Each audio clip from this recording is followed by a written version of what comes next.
Weather ঠিক আছে, না গরম না বৃষ্টি না রোদ, মোটামুটি স্বাভাবিক পরিবেশ, সমস্ত কিছু ঠিক আছে। তো শুভ সময় বন্ধুগুলা, তো নতুন ভিডিও নিয়ে এটা চলে আসলাম।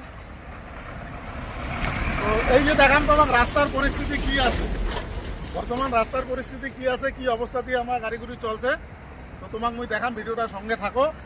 আর মুই আসুন অ্যাকচুয়ালি মহাকাল চৌপতি, রাস্তার কাজ আওয়াজ আছে, আর এই যে মোর গাড়ি, তো তোমার সমস্ত ভিডিওটা দেখাম রাস্তার পরিস্থিতি কি আছে। অনেক বন্ধুই আপডেট চায় যে সবসময় গাড়ি চালায়, রাস্তাঘাটের আপডেট অল্প মাঝে মাঝে দিস। তো এই ভিডিও নিয়ে চলে আসলুম, সঙ্গে থাকো, সমস্ত কিছু তোমার দাম ক্যামেরাম্যান দেখাবে। এই যে রাস্তার পরিস্থিতি বর্তমান কি পরিস্থিতি আছে, রাস্তার মোটামুটি জল এক যাওয়া খুব মুশকিল অবস্থা। এই যে গাড়ি যাবে কিন্তু জল প্রচুর, তাও গাড়ি পার করে যাওয়া লাগবে, উপায় নেই। এই হচ্ছে ব্যাপার রাস্তার। বড় বড় গাড়ি গেলে জল, অ্যাকচুয়ালি তোমাকে মুই দেখাং, বড় বড় গাড়ি গেলে জল কেমন করে ফালা হয়ে যাওয়া আছে।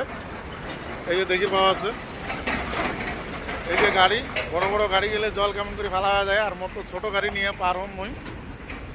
এই হচ্ছে রাস্তার পরিস্থিতি। আর এই যে মোর গাড়ি, এই যে রাস্তা উপরে দিয়ে একটা রাস্তা আপাতত করে দিছে গাড়ি যাওয়ার জন্যে। এটা আলিপুর থেকে আসি ধরছে, আর এটা আলিপুরের মুখে যাবে আর কি, হাই রোড হাসিমারা বীরপাড়া হয়ে যাবে। আর এটা সব চলছে আসাম যাবে, এটা এই যে উপরে দিয়ে যে রাস্তাটা যাওয়া আছে এটা যায়, আবার ওই জায়গাটা লাগছে, এটা চলে গেল আসাম।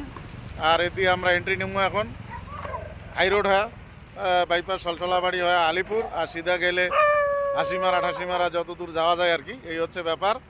আর রাস্তার কাজ চলছে, এই যে মাটি ঢালছে, মোটামুটি কাজ চলছে, ভালোই গতিতে চলছে কাজ। যাই হোক, বর্ষার আগে আগে হয়তো একটা ভালো রাস্তা পামুই আশা রাখা যায়। তো এই হচ্ছে